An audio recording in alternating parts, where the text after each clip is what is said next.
नमस्कार मित्रों, मैं महाराज कुमार गुप्ता आज के इस म्यूजिक क्लास में बच्चों आपको स्वागत करते हैं। यदि आप टेट 2024 या बीपीएससी टीआरई 3.0 का यदि एग्जाम देना चाहते हैं तो यह क्लास आपके लिए अति महत्वपूर्ण होने वाला है। मित्रों, आज की क्लास का टॉपिक है मित्रों कलाकार का उपनाम, रविंद्र संगीत और कलाकारों का दिए गए पुरस्कारों के बारे में बच्चों हम लोग जिक्र करेंगे। इस चैनल पर प्रतिदिन बच्चों सुबह 8 बजे और रात्रि 8 बजे म्यूजिक की क्लास चलाया जाता है, अतः क्लास को प्रतिदिन आप जरूर ज्वाइन करें बच्चों। और पेड फॉर पीडीएफ एक कोर्स चल रहा है, आप जितना जल्द हो सके बच्चों आप जैसे पीडीएफ परचेज कर लीजिए ताकि आपको तैयारी में और चारों चांद लग जाए। अतः बिना समय गवाए हुए आज के प्रथम प्रश्न पर हम लोग चलेंगे कि ओमकार नाथ ठाकुर का उपनाम क्या था। ओमकार नाथ ठाकुर का उपनाम क्या था। ए में बच्चों आपका ऑप्शन है प्रणव रंग, बी में आपका है मन रंग, सी में है हर रंग और डी में है सोख रंग। बताइए बच्चों क्या आंसर होगा कि पंडित ओमकार नाथ ठाकुर जी का उपनाम क्या था। तो बच्चों यदि आपको जिस प्रश्न का आंसर आपको याद है उस प्रश्न का आंसर आप कमेंट्स में तुरंत दिया कीजिए। तो ओमकार नाथ ठाकुर का उपनाम था प्रणव रंग। एप्पल आंसर आपका सही बच्चों। इस प्रकार अगले प्रश्न की ओर चलेंगे। इनायत हुसैन खां का उपनाम क्या था। इनायत हुसैन खां का उपनाम क्या था। ए में आपका सनद पिया, बी में सुगर पिया, डी सी में बच्चों इनायत पिया और डी में आपका दरस पिया। तो मित्रों इस प्रश्न का आंसर आप कमेंट्स में तुरंत दिया कीजिए कि इनायत हुसैन खां का उपनाम क्या था। तो बच्चों आपको बताते चले कि इनायत हुसैन खां का जो उपनाम था आपका इनायत पिया था। ऑप्शन नंबर सी आपका सही है। बच्चों जिस प्रश्न का आंसर आपको आ रहा है उस प्रश्न का आंसर आप कमेंट्स में लगातार दिया कीजिए ताकि कम समय में आपको अधिक से अधिक तैयारी हो जाए। बच्चों प्रदीप कुमार दीक्षित का उपनाम है, फट से कमेंट्स में आंसर दिया कीजिए कि प्रदीप कुमार दीक्षित का उपनाम क्या है। ए में आपका हर रंग, बी में नेह रंग, सी में सदा रंग और डी बच्चों अनरंग। तो बताइए बच्चों क्या आंसर होगा कि प्रदीप कुमार दीक्षित का उपनाम क्या है। तो मित्रों आप फटाफट कमेंट्स में आंसर दिया कीजिए कि प्रदीप कुमार दीक्षित का जो उपनाम था नेह रंग था। ऑप्शन नंबर बी आपका सही है। इस प्रकार मित्रों अगले प्रश्न की ओर हम लोग केयर करेंगे कि जगन्नाथ बुआ पुरोहित का उपनाम है। जगन्नाथ बुआ पुरोहित का उपनाम है। तो ए में आपका महारंग, बी में बच्चों आपका आधा रंग, सी में सुजान और डी में है पुरजान। तो बताइए बच्चों क्या आंसर होगा कि जगन्नाथ बुआ पुरोहित का उपनाम क्या है। तो मित्रों आपको बताते चले कि जगन्नाथ बुआ पुरोहित का जो उपनाम है आपको सुजान इनका उपनाम है। बच्चों यदि चैनल पर पहली बार विजिट कर रहे हैं तो चैनल को आप तुरंत सब्सक्राइब कर लीजिए, क्योंकि जैसे हम वीडियो अपलोड करेंगे तो आपका नोटिफिकेशन तुरंत चला जाएगा, जिससे कि आप कम समय में अधिक से अधिक तैयारी कर सकते हैं। अगला प्रश्न है कि गणपत राव का उपनाम है। गणपत राव का उपनाम है। ए में आपका दर पिया, बी में सुगर पिया, सी में नेह पिया, डी में बच्चों प्राण पिया। तो बताइए मित्रों क्या आंसर होगा कि गणपत राव का उपनाम क्या है। तो मित्रों आपको बताते चले कि गणपत राव का उपनाम आपका सुगर पिया है। ऑप्शन नंबर बी आपका सही है। अगले प्रश्न पर केयर कीजिए बच्चों कि फिरोज खां का उपनाम है। सभी प्रश्न को आंसर देने के लिए हम कुछ समय आपको छोड़ देते हैं ताकि आप उतने समय में कमेंट्स में आंसर डाल सके। फिरोज खां का उपनाम है। ए में आपका आधा रंग, बी में दिल रंग, सी में बच्चों सुर रंग और डी में आपका चतुर रंग। तो बताइए बच्चों क्या आंसर होगा कि फिरोज खां का उपनाम क्या है। तो मित्रों को बताते चले कि फिरोज खां का जो उपनाम है आपको अदा रंग है। क्या है? अदा रंग। इस प्रकार हम लोग अगले प्रश्न की ओर चलेंगे। अनीता सेन का उपनाम क्या है। अनीता सेन का उपनाम क्या है।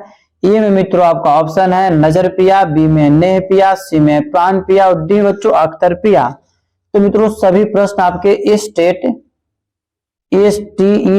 स्टेट और बीपीएससी ठीक है 3.0 के लिए आवश्यक है। तो अनीता सेन का उपनाम क्या है। तो मित्रों को बताते चले कि अनीता सेन का उपनाम है नेह पिया। ऑप्शन नंबर बी आपका सही है।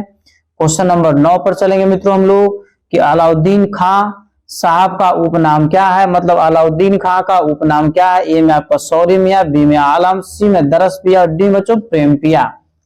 तो बताइए बच्चों क्या आंसर होगा कि अलाउद्दीन खां साहब का उपनाम क्या है। तो मित्रों इस प्रश्न का आंसर यदि आपको याद है तो कमेंट्स आप जरूर आंसर दिया कीजिए कि अलाउद्दीन खां का उपनाम क्या है। तो मित्रों अलाउद्दीन खां का उपनाम आपको आलम पिया है। ऑप्शन नंबर बी आपका 100% सत्य है।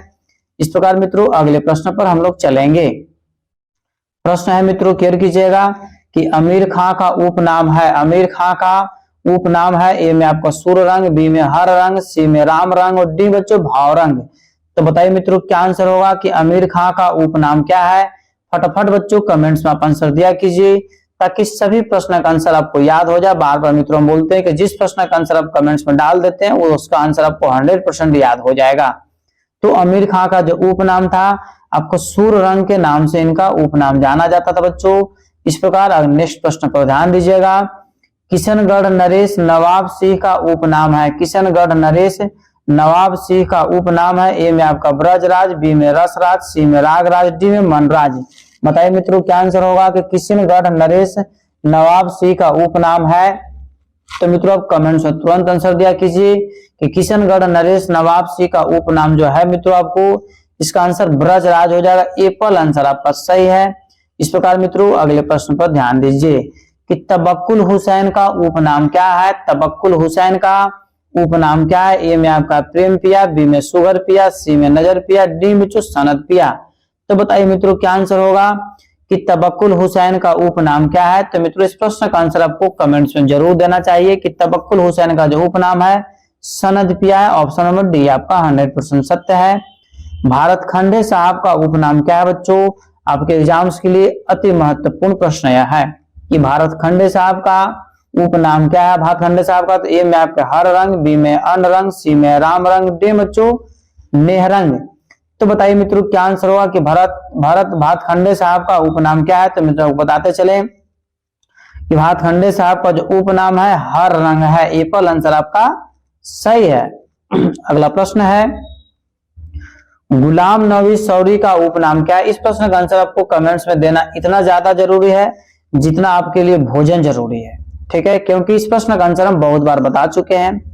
तो गुलाम नबी सौरी का उपनाम क्या है? ए में आपका सौरी मियाँ, बी में इनायत पिया, सी में नेह पिया और डी बच्चों आलम।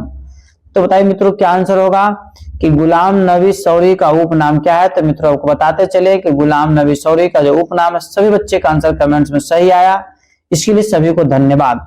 गुलाम नबी सौरी का जो उपनाम है सौरी मियाँ, मतलब एप्पल आंसर क्या है? सही है।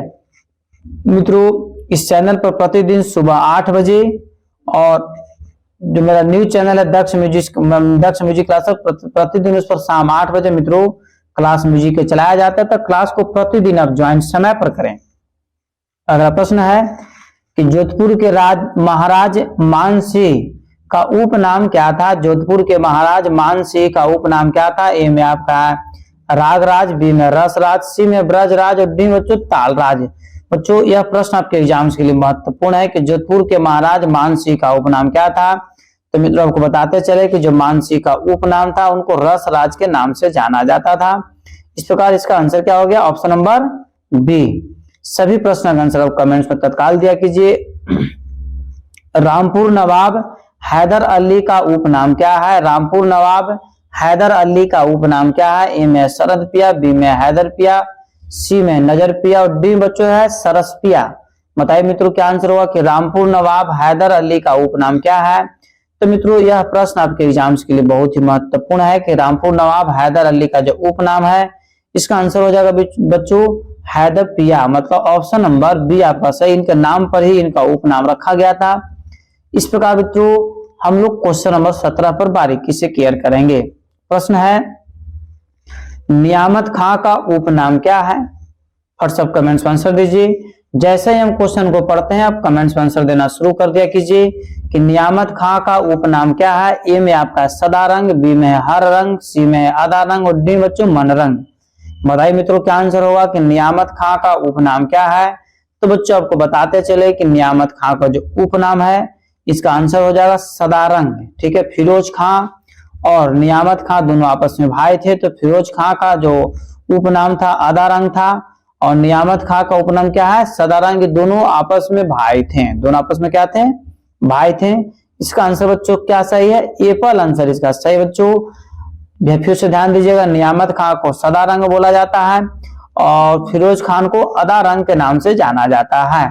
अगला प्रश्न बच्चों नजर अली का उपनाम है। नजर अली का उपनाम क्या है? ए में आपका सनद पिया, बी में नजर पिया, सी में सरस पिया, डी बच्चों प्रेम पिया। बताइए बच्चों क्या आंसर होगा कि नजर अली का उपनाम क्या है? तो मित्रों सभी प्रश्न का आंसर आप कमेंट्स में तत्काल दिया कीजिए ताकि सभी प्रश्न का आंसर आपको 100% याद हो जाए। तो नजर अली का जो उपनाम है बच्चों, इसका सही आंसर हो जाएगा नजर पिया ही। इसका क्या आंसर है? सही है, इनके नाम पर ही इनका भी उपनाम दिया गया था। इस प्रकार बच्चों अगले प्रश्न पर हम लोग चलेंगे। श्रीलाल गोस्वामी का उपनाम क्या है? श्रीलाल गोस्वामी का उपनाम क्या है? ए में आपका सुजान है, बी में कुंवर शाम है, सी में नेह रंग है, डी बच्चों शौख रंग है। तो बताइए मित्रों क्या आंसर होगा कि श्रीलाल गोस्वामी का उपनाम क्या है? तो मित्रों इस प्रश्न का आंसर आपका हो जाएगा, बारीकी से ध्यान दीजिएगा, कुंवर शाम, मतलब ऑप्शन नंबर बॉल आपका सही है। इस प्रकार बच्चों अगले प्रश्न पर केयर कीजिए कि अजमत हुसैन खां का उपनाम है। अमजद हुसैन खां का उपनाम है। ए में आपका राम रंग है, बी में प्रणव रंग है, सी में दिल रंग है, डी बच्चों मन रंग है। तो बताइए मित्रों क्या आंसर होगा कि अजमत हुसैन खां का उपनाम क्या है? तो मित्रों आपको बताते चले कि अमजद हुसैन खां का जो मित्रों उपनाम है, इसका सही आंसर आपका हो जाएगा दिल रंग, मतलब ऑप्शन नंबर सी आपका सही है। मित्रों हम स्टार्टिंग में भी आपको बता चुके हैं कि आज के क्लास में हम लोग जो जिक्र करेंगे कलाकारों का उपनाम, रविंद्र संगीत और सभी संगीतज्ञों को दिए गए पुरस्कार के बारे में हम लोग जिक्र करेंगे। तो अभी टॉपिक चल रहा है उपनाम। इसके बाद हम तुरंत इसी क्लास में शुरू करेंगे आपको बच्चों ये कलाकारों का उपनाम के बाद जो शुरू करेंगे रविंद्र संगीत के बारे में शुरू करेंगे। अगला प्रश्न बच्चों, ग्वालियर नरेश माधव राव सिंधे का उपनाम है। ग्वालियर नरेश माधव राव सिंधे का उपनाम है। ए में आपको माधव पिया, बी में अख्तर पिया, सी में सरस पिया, डी में बच्चों नेह पिया है। तो बताइए मित्रों क्या आंसर होगा कि ग्वालियर नरेश माधव राव सिंधे का उपनाम है। तो मित्रों इस प्रश्न का आंसर आपको हो जाएगा माधव पिया। इनका भी जो उपनाम दिया गया था इन्हीं के नाम पर दिया गया था। इस प्रकार मित्रों क्वेश्चन नंबर 22 को हम लोग चलेंगे। अब पुरस्कार से मित्रों हम लोग संबंधित शुरू करते हैं प्रश्न का कि अब हम जो भी प्रश्न लाएंगे, अब जैसे पुरस्कार से संबंधित प्रश्न चलेंगे। नोबेल पुरस्कार इनमें से किसे प्राप्त हुई है? नोबेल पुरस्कार इनमें से किसे प्राप्त हुई है? ए में आपका रविन्द्रनाथ टैगोर, बी में विलायत खां, सी में यदु भट्ट और डी बच्चों सौरेंद्र मोहन ठाकुर। तो बताइए मित्रों क्या आंसर होगा कि नोबेल पुरस्कार इनमें से किन्हें प्राप्त हुआ है? तो मित्रों को बताते चले कि इनमें से एक ही व्यक्ति हैं जिनको नोबेल प्राइज मिला है और भारत के प्रथम व्यक्ति हैं जिन्हें नोबेल प्राइज मिला है। इसी तरीके से आप लोग फट से कमेंट्स आंसर देते रहिए ताकि कम समय में आपको अधिक से अधिक प्रश्नों का याद हो जाए। तो मित्रों नोबेल पुरस्कार प्राप्त करने वाले प्रथम व्यक्ति हैं रविन्द्रनाथ टैगोर। एप्पल आंसर आपका सही है। अगले प्रश्न पर केयर कीजिएगा कि बंगला कीर्तन के कितने अंग होते हैं? बंगला कीर्तन के कितने अंग होते हैं? ए में आपका 5 है, बी में 7 है, सी में 9 और डी में 11 है। तो बताइए मित्रों क्या आंसर होगा कि बंगला कीर्तन के कितने अंग होते हैं? तो मित्रों इस प्रश्न का आंसर यदि आपको याद है तो आंसर आप कमेंट में तुरंत डाल दिया कीजिए कि बंगला कीर्तन का कितने अंग है? तो 5 अंग है। एप्पल आंसर आपका सही बच्चों। इस प्रकार हम लोग अगले प्रश्न की ओर चलेंगे कि रविंद्रनाथ ने अधिकांश गीत किस राग में लिखे हैं? रविंद्रनाथ ने अधिकांश गीत किस राग में लिखे हैं? ए में आपका यमन है, बी में काफी है, सी में बिलावल और डी में आपका भैरवी है। तो मित्रों इस प्रश्न का आंसर आप कमेंट्स में तुरंत दिया कीजिए कि रविंद्रनाथ ने अधिकांश गीत किस राग में लिखी है। तो मित्रों आपको बताते चले कि रविंद्रनाथ साहब जो अधिकांश गीत लिखे हैं भैरवी में लिखे हैं। किसमें लिखे हैं? भैरवी। कहने का मतलब कि ऑप्शन नंबर डी आपका बच्चों सही है। अगले प्रश्न पर केयर कीजिएगा। बंगला कीर्तन की प्रमुख शैलियां कितनी मानी गई है? बंगला कीर्तन की प्रमुख शैलियां कितनी मानी गई है? ए में आपका 3 है, बी में 2 है, सी में 1 है, डी में आपका 4 है। तो बताइए बच्चों क्या आंसर होगा कि बंगला कीर्तन की प्रमुख शैलियां कितनी मानी गई है? तो मित्रों इस प्रश्न का आंसर आपको हो जाएगा कि बंगला कीर्तन की कुल जैसे शैलियां प्रमुख 3 मानी गई है, मतलब एप्पल आंसर आपका सत्य है। बच्चों इस चैनल पर यदि आप पहली बार विजिट कर रहे हैं तो चैनल को भी तुरंत सब्सक्राइब कर लीजिए और इसे अपने स्टडी ग्रुप में जरूर शेयर कीजिए ताकि सभी बच्चे पढ़ सके और सभी बच्चे आगे की ओर बढ़ सके। प्रश्न है कि रूपकड़ा ताल के विभाग होंगे। रूपकड़ा ताल के विभाग होंगे। ए में आपका 3 + 2 + 3, बी में 4 + 4, सी में 3 + 3 + 3 और डी में 5 + 3। बताइए मित्रों क्या आंसर होगा कि रूपकड़ा ताल के विभाग होंगे? तो मित्रों इस प्रश्न का आंसर आपको हो जाएगा 3 + 2 + 3, मतलब एप्पल आंसर आपका सही है।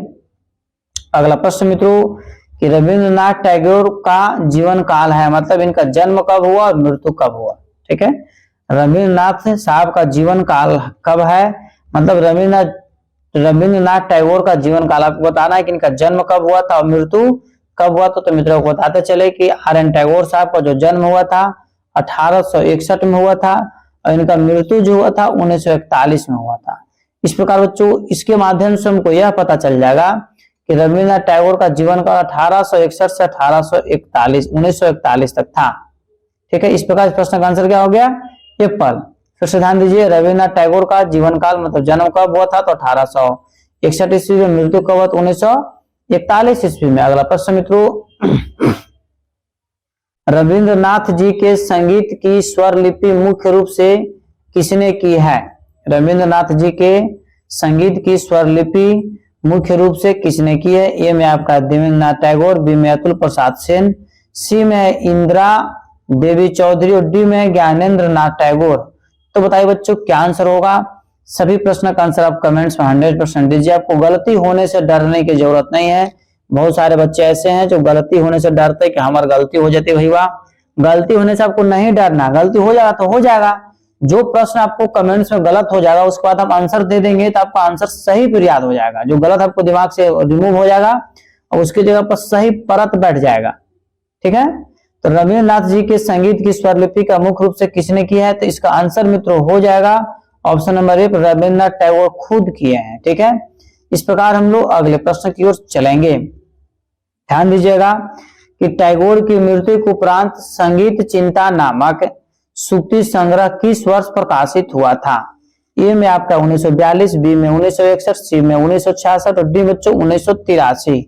तो बताइए मित्रों क्या आंसर होगा कि जब आर.एन. टैगोर साहब का मृत्यु हो गया था तो उनका लिखा हुआ जो किताब था, ठीक है, संगीत चिंता, उनका जो है से संग्रह किस वर्ष प्रकाशित हुआ। तो मित्रों इस प्रश्न का आंसर हम बहुत पहले भी बता चुके हैं, तो इसका आंसर आप कमेंट में तुरंत दीजिए। तो इसका आंसर हो जाएगा मित्रों ऑप्शन नंबर सी, मतलब 1966। अगले प्रश्न पर हम लोग चलेंगे बच्चों कि वाल्मीकि प्रतिभा नामक गीति नाट्य रविन्द्रनाथ ने किस वर्ष में लिखा और मंचन करवाया। ठीक है, बहुत अच्छा प्रश्न बच्चों कि वाल्मीकि प्रतिभा नामक नीति नाट्य रविन्द्रनाथ साहब ने किस वर्ष में लिखा और मंचन करवाया।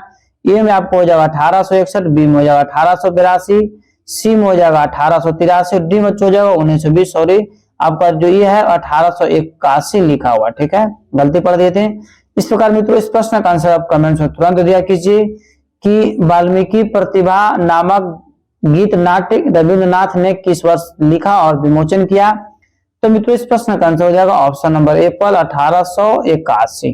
ठीक है, अगला प्रश्न मित्रों कि निम्न में से गीत वितान का गीत कौन सा है। निम्न में से गीत वितान का गीत कौन सा है। ए में आपका प्रथम युगेगर उदय दिगंग गने, बी में है काना हासिरे दोल दोलोना, सी में है चित्र पिपारी तोरे और डी में है जोदी तोड़ डाक सुने क्यों ना आसे।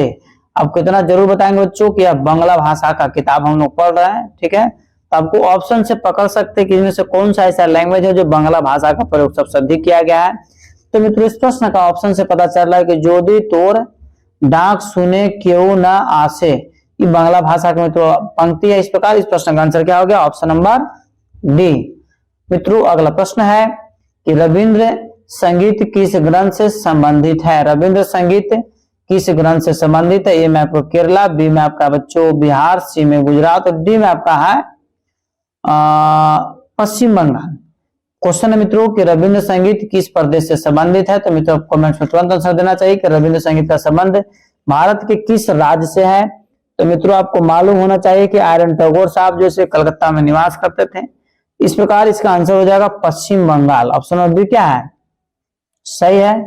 अगला प्रश्न बच्चों केयर कीजिएगा बारीकी से कि रविन्द्रनाथ टैगोर ने फाल्गुनी किसे समर्पित किया है। रविन्द्रनाथ टैगोर ने फाल्गुनी किसे समर्पित किया है। ए में आपका जद्दू भट्ट, बी में दिनेन्द्रनाथ टैगोर, सी में द्विजेंद्र लाल राय और डी में अतुल प्रसाद सेन। तो बताइए बच्चों क्या आंसर होगा कि रविन्द्रनाथ टैगोर ने फाल्गुनी किसे समर्पित किया है। तो मित्रों यदि इस प्रश्न का आंसर आपको याद है तब कमेंट्स में तुरंत आंसर दीजिए। तो इसका आंसर हो जाएगा मित्रों 33 का ऑप्शन। अभी रविन्द्रनाथ टैगोर खुद बेचारे इसको मैसेज समर्पित किए थे। इस प्रकार अगला प्रश्न की ओर हम लोग चलेंगे। अगला प्रश्न बच्चों केयर कीजिएगा कि रविंद्र संगीत के स्रोत हैं राग और लोक संगीत, सही है कि गलत है कि शायद या मात्र लोक संगीत पर आधारित है। मतलब कहने का मतलब है कि रविंद्र संगीत का जो स्रोत है राग और लोक गीत संगीत है। ठीक है, सही है या गलत है, या शायद सही होगा, या फिर मात्रा लोक संगीत पर आधारित है। तो इस प्रश्न का आंसर बच्चों यदि आपको याद है तो आपको कमेंट में तुरंत आंसर देना चाहिए। तो रविंद्र संगीत का स्रोत बच्चों जो है राग और लोक संगीत, ये पहला आंसर आपका क्या है, सही है। इस प्रकार अगले प्रश्न पर ध्यान दीजिए। वर्ष 1882 ईस्वी में टैगोर की रचना और उसके मंचन के लिए, ठीक है, और उनके मंचन के लिए विख्यात है। ए में आपको काल मृगा, बी में वाल्मीकि प्रतिभा, सी में मायार खेला और डी में फाल्गुनी। तो बताइए बच्चों क्या आंसर होगा। हर सब कमेंट्स में तुरंत आंसर दिया कीजिए। ये 1882 ईस्वी में टैगोर की रचना और उसके मंचन के लिए विख्यात है। तो मित्रों इस प्रश्न का आंसर हो जाएगा काल मृगा। एप्पल आंसर आपका क्या है, सही है। अगले प्रश्न की ओर हम लोग चलेंगे मित्रों। नोबेल पुरस्कार रविन्द्रनाथ को किस वर्ष मिला था। इस प्रश्न का आंसर आपको कमेंट्स में देना इतना ज्यादा जरूरी है जितना आपके लिए हवा जरूरी है। ठीक है, नोबेल पुरस्कार रविन्द्रनाथ टैगोर साहब को कब मिला था। यह भारत के प्रथम ऐसे व्यक्ति थे जिनको साहित्य के क्षेत्र में या कोई भी क्षेत्र हो सबसे पहला भारतीय नोबेल पुरस्कार पाने वाले रविन्द्रनाथ टैगोर साहब ही है। तो मित्रों नोबेल पुरस्कार रविन्द्रनाथ टैगोर को किस वर्ष मिला था। तो 1913, 1915, 1917, 1919। तो मित्रों इस प्रश्न का आंसर आप बहुत बचपना से पढ़ते आ रहे होंगे कि नोबेल पुरस्कार रविन्द्रनाथ टैगोर को किस वर्ष मिला था। तो 1913 में मिला था। ऑप्शन नंबर एप्पल आपका क्या है, सही है। इस प्रकार बच्चों अगले प्रश्न की ओर हम लोग चलेंगे। जैसा कि आपको हम बताए थे कि आज की क्लास में हम जैसे भारत के विद्वान तथा उनके से संबंधित पुरस्कार के बारे में जिक्र करेंगे। तो अब पुरस्कार के बारे में बच्चों जिक्र करने लगे हैं। अब ध्यान से बारीकी से क्लास को करिए और क्लास को अंतिम समय तक अब जरूर ज्वाइन करते रहिए। उस्ताद नासिर अमीनुद्दीन डागर को ध्रुपद सोसाइटी ने स्वामी हरिदास पुरस्कार किस सन में प्रदान की थी। ए में आपका 1977, बी में 1979, सी में 1981 और डी में 1983। तो बताइए बच्चों क्या आंसर होगा। फट सब कमेंट्स में आंसर दिया कीजिए। तो मित्रों इस प्रश्न का आंसर यदि आपको याद है तो कमेंट्स में तुरंत आंसर दिया कीजिए। तो इसका आंसर हो जाएगा बच्चों, ध्यान दीजिएगा, ऑप्शन नंबर बी 1979। ठीक है, उस्ताद नासिर अमीनुद्दीन डागर को ध्रुपद सोसाइटी ने स्वामी हरिदास पुरस्कार कब दिया था। तो 1979 में। अगला प्रश्न मित्रों कि अब्दुल लतीफ खां को संगीत नाटक अकादमी द्वारा सम्मान किस वर्ष मिला। मतलब कहने का मतलब कि अब्दुल लतीफ खां को संगीत नाटक अकादमी सम्मान कब मिला था। ये में आपको 1990, बी में 1991, सी बच्चों 1993 और डी में आपको 1993 है। ठीक है, 1993 है। तो मित्रों कमेंट्स में तुरंत आंसर दिया कीजिए कि अब्दुल लतीफ खां को संगीत नाटक अकादमी कब मिला था। तो मित्रों इस प्रश्न का आंसर आपका हो जाएगा ऑप्शन नंबर ए पर 1990 में मिला था। ठीक है, इस प्रकार मित्रों हम लोग अगले प्रश्न पर क्लियर करेंगे। अगला प्रश्न है कि नफीस खां को सुर सिंगार, ठीक है, सुर सिंगार संसद बंबई ने तालमणि की उपाधि किस वर्ष से नवाजा था।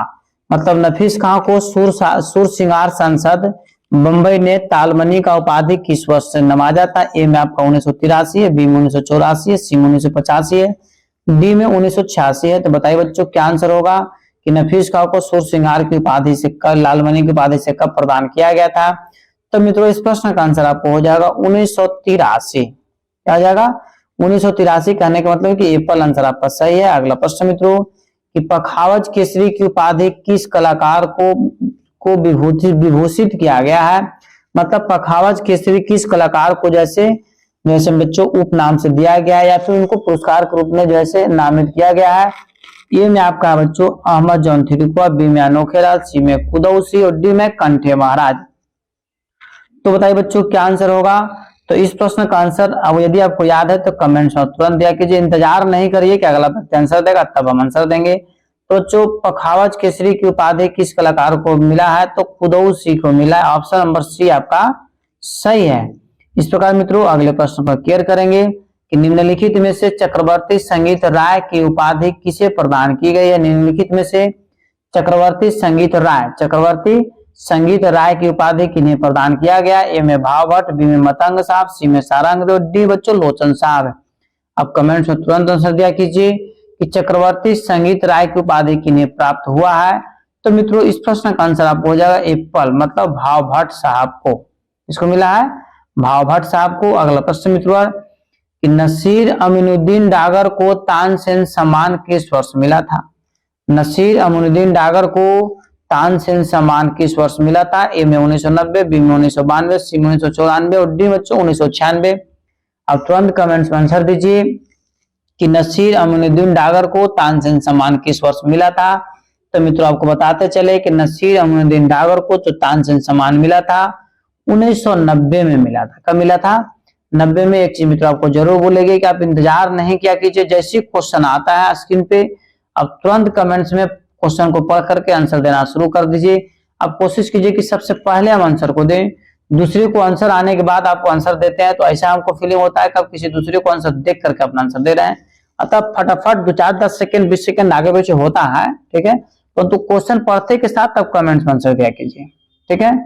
उस्ताद फैयाज खां किस पदवी से जाने जाते हैं? उस्ताद फैयाज खां किस पदवी के नाम से जाने जाते हैं? ए में है बच्चों आपका ऑप्शन मियां, बी में सुरबहार, सी में आपका सुर सिंगार और डी में बच्चों अफ्ताफे मौसिकी। तो बताइए क्या आंसर होगा कि उस्ताद फैयाज खां को किस पदवी से नवाजा गया? तो अफ्ताबे मौसिकी के नाम से बच्चों इनको नवाजा गया। ऑप्शन नंबर डी आपका सही है, ठीक है। इस प्रकार मित्रों हम लोग अगले प्रश्न पर बारीकी से केयर करेंगे। अगला प्रश्न मित्रों केयर कीजिएगा बारीकी से कि पंडित देवू चौधरी को 9 मार्च 2002 को डी लिट की मानद उपाधि से किस विश्वविद्यालय ने विभूषित किया था? ए में बच्चों आपका ऑप्शन है बनारस विश्वविद्यालय, बी में है लखनऊ विश्वविद्यालय, सी में इंदिरा कला गांधी संगीत विश्वविद्यालय और डी में आपका मेरठ विश्वविद्यालय। तो बच्चों कमेंट्स में तुरंत आंसर दिया कीजिए कि पंडित देवू चौधरी को 9 मार्च 2002 को डीलिट की मानद की उपाधि किस विश्वविद्यालय ने प्रदान किया था? तो मित्रों इसका आंसर आपको हो जाएगा इंदिरा गांधी संगीत विश्वविद्यालय। ऑप्शन नंबर सी आपका क्या है? सही है। अगला प्रश्न है सुमित मुटाटकर को कालिदास सम्मान किस सन में मिला था? सुमित मुटाटकर को कालिदास सम्मान किस सन में मिला था? ए में आपका 2004 में, बी में 2003 में, सी में 2002 में और डी में 2001 में। तो बताइए बच्चों क्या आंसर होगा कि सुमति मुटाटकर को कालिदास सम्मान किस वर्ष में मिला था? तो मित्रों इस प्रश्न का आंसर आपका हो जाएगा ऑप्शन नंबर डी 2001 में मिला था। कब मिला था? 2001 में, ठीक है। इस प्रकार बच्चों हम लोग अगले प्रश्न की ओर चलेंगे। क्वेश्चन नंबर 46 पर हम लोग बच्चों प्रस्थान करेंगे कि नसीर अमीनुद्दीन डागर को केंद्रीय संगीत नाटक अकादमी के राष्ट्रीय पुरस्कार से कब नवाजा गया? बहुत ही बेहद महत्वपूर्ण प्रश्न बच्चों कि नसीर अमीनुद्दीन डागर को केंद्रीय संगीत नाटक अकादमी के राष्ट्रीय पुरस्कार से कब नवाजा गया? ए में 1985, बी में 1988, सी में 1990 और डी में 1993। बताइए बच्चों क्या आंसर होगा? तो मित्रों इस प्रश्न का आंसर यदि आपको याद है तो कमेंट्स में तुरंत इसका आंसर हो जाएगा। मित्रों बारीकी से केयर कीजिएगा 1985। कब? 1985 कहने का मतलब है कि एप्पल आंसर आपका सही है। अगला प्रश्न बच्चों केयर कीजिएगा कि अब्दुल लतीफ खां को वर्ष 1990 में किस सम्मान से सम्मानित किया गया? ए में आपका ऑप्शन है पद्मश्री, बी में पद्म भूषण, सी में बच्चों संगीत नाटक अकादमी और डी में आपका पद्म विभूषण। तो बताइए बच्चों क्या आंसर होगा कि अब्दुल लतीफ खां को वर्ष 1990 में किस सम्मान से सम्मानित किया गया? तो बच्चों आप कमेंट्स में तत्काल आंसर दिया कीजिए ताकि कम समय में आपका अधिक से अधिक आंसर सामने आ जाए, कम समय में आपको अधिक से अधिक याद हो जाए। तो मित्रों इस प्रश्न का आंसर हो जाएगा ऑप्शन नंबर सी संगीत नाटक अकादमी, ठीक है। इस प्रकार हम लोग अगले प्रश्न की ओर चलेंगे। शोभा गुट्टू को पद्म भूषण की उपाधि किस सन में प्राप्त हुई? शोभा गुट्टू को पद्म भूषण की उपाधि किस सन में प्राप्त हुई? ए में आपका 2001, बी में 2002, सी में आपका 2003 और डी में 2004। तो बच्चों आप कमेंट्स में तुरंत आंसर दीजिए कि शोभा गुट्टू को पद्म भूषण की उपाधि किस सन में प्राप्त हुई है? तो मित्रों इस प्रश्न का आंसर आपका हो जाएगा 2002, मतलब ऑप्शन नंबर बी, ठीक है मित्रों। इस प्रकार हम लोग अगले प्रश्न की ओर चलेंगे। अगला प्रश्न है विश्व मोहन भट्ट को 2002 में किस सम्मान से नवाजा गया? विश्व मोहन भट्ट को 2002 में किस सम्मान से नवाजा गया? ए में आपका पद्मश्री, बी में संगीत नाटक अकादमी, सी में भारत रत्न, डी बच्चों पद्म भूषण। तो बताइए बच्चों क्या आंसर होगा कि विश्व मोहन भट्ट को 2002 में किस सम्मान से सम्मानित की नवाजा गया है? तो मित्रों इस प्रश्न का आंसर यदि आपको याद है तो कमेंट्स में तुरंत आंसर दिया कीजिए और कोशिश कीजिए कि सभी प्रश्न का आंसर आप तत्काल आंसर में दें। तो बच्चों विश्व मोहन भट्ट को 2002 में किस सम्मान से नवाजा गया? तो इसका आंसर हो जाएगा मित्रों ये पल मतलब पद्मश्री से सम्मानित किया गया है। यदि आप इस चैनल पर पहली बार विजिट कर रहे बच्चों तो चैनल को तुरंत सब्सक्राइब कर लीजिए, ठीक है। अपने स्टडी ग्रुप में से जरूर शेयर कर दिया कीजिए। प्रश्न बच्चों कि नसीर अमीनुद्दीन डागर को 1986 में किस सम्मान से विभूषित किया गया? नसीर अमीनुद्दीन डागर को 1986 में किस सम्मान से विभूषित किया गया? ए में आपका पद्मश्री, बी में पद्म भूषण, सी में भारत रत्न, डी बच्चों तालमणि। तो बताइए क्या आंसर होगा कि नसीर अमीनुद्दीन डागर को 1986 में किस सम्मान से विभूषित किया गया? तो मित्रों इस प्रश्न का आंसर आपका हो जाएगा option number B Padma Vibhushan से। ऑप्शन नंबर बी क्या है? सही है बच्चों। जो भी व्यक्ति कोर्स खरीद लिए हैं उनके लिए हम ग्रुप का निर्माण किया, व्हाट्सएप ग्रुप, उसमें प्रतिदिन मैथ्स का और रीजनिंग का बच्चों क्लास उसमें डाले जा रहे हैं, अतः क्लास को प्रतिदिन जरूर ज्वाइन करें, ठीक है। क्योंकि मैथ्स और रीजनिंग भी आपके एग्जाम में कुछ पूछे जाएंगे, तो यदि आप प्रैक्टिस कर लेते हैं तो मैथ और रीजनिंग का भी कोर्स आपका छूटने वाला नहीं, एक भी क्वेश्चन आपका नहीं छूटेगा। अतः जो व्यक्ति कोर्स नहीं खरीदे हैं वो जितना जल्द हो सके बच्चों कोर्स को आप खरीद लें, ताकि आपको सारा चीज बच्चों पीडीएफ प्रोवाइड करवा दिया जाए। और मैथ और रीजनिंग का निःशुल्क कोर्स बच्चों करवाया जा रहा था, क्लास को प्रतिदिन ज्वाइन जरूर करें। किशोरी आमोनकर को 2002 में कौन सा सम्मान प्रदान किया गया? ए में आपका सूरमणि, बी में आपका पद्म विभूषण, सी में कालिदास और डी बच्चों तालमणि। बताइए मित्रों क्या आंसर होगा कि किशोरी आमोनकर को 2002 में कौन सा सम्मान से प्रदान किया गया? तो मित्रों इस प्रश्न का आंसर यदि आपको याद है तो कमेंट्स में तुरंत आंसर दीजिए। तो इस प्रश्न का आंसर बच्चों हो जाएगा कि पद्म विभूषण से इनको सम्मानित किया गया था 2002 में। किशोरी आमोनकर को 2002 में क्या मिला? तो पद्म विभूषण मिला था। इस प्रकार बच्चों आज का क्लास यहीं पर समाप्त किया गया।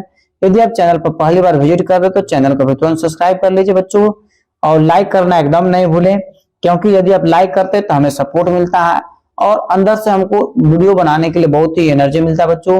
अपने इस स्टडी ग्रुप में तथा अपना स्टेटस में आपके जितने भी जैसे ऑनलाइन प्लेटफॉर्म है उस सभी में बच्चों इसको शेयर कर दीजिए। इतने सारे बच्चे एक साथ मिलकर के एक परिवार की तरह कमेंट्स में आंसर देते हैं, इसके लिए सभी को धन्यवाद। और एक चीज अपील भी है कि सभी बच्चे कमेंट्स में आंसर दिया कीजिए। और बच्चों पीडीएफ या संपूर्ण कोर्स खरीदने के लिए आप इस नंबर पर आप हमसे कांटेक्ट करें, आपको तत्काल जैसे पीडीएफ प्रोवाइड करवा दिया जाएगा। तब तक के लिए आप स्वस्थ रहिए, मस्त रहिए। एक बार प्रेम से बोलिए भारत माता की जय।